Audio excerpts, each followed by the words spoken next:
The political scene in Britain is heating up, and if you thought this election cycle couldn't get any more dramatic, think again. Because Angela Rayner, Labour's fiery deputy and the face of hope for so many, is right in the eye of a political hurricane. Accusations are swirling that Rayner nearly stormed out of her top post, pushed to the brink by what's been called a Herculean, if not outright impossible, challenge, delivering Labour's headline promise of 1.5 million new homes in 5 years. Is this a bold vision or a cleverly set trap? The whispers of sabotage at the highest tiers of Labour are getting louder, and the cracks in the party's armour have never been more obvious. Before we peel back the layers of this political thriller, take a second to smash that subscribe button and join our community of news detectives, because stories like these demand your attention, and you won't want to miss what happens next. Now, let's dive into the heart of the intrigue. According to sensational reports in Lord Ashcroft's newly updated biography Red Flag, Rayner was so overwhelmed and disillusioned by the sheer scale of her new responsibilities and the lack of meaningful support that she considered quitting, convinced she'd been set up for a spectacular fall.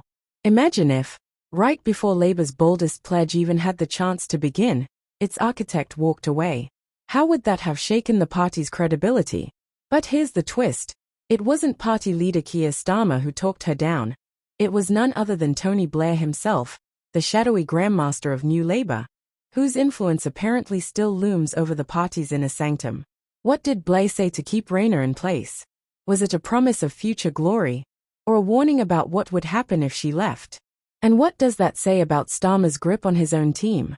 The housing pledge itself is proving to be a ticking time bomb. Behind the scenes, Labour insiders are already conceding what the public suspects. The resources, materials, and infrastructure simply aren't there.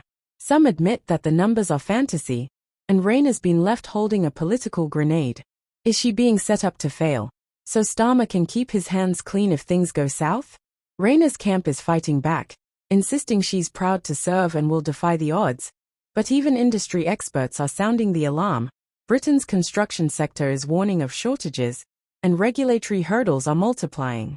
How can Labour promise no excuses when all the signs point to looming disaster? Meanwhile, the Rayner-Starmer partnership is under unprecedented strain. Their relationship, already marked by public spats and failed power plays, now faces its greatest test.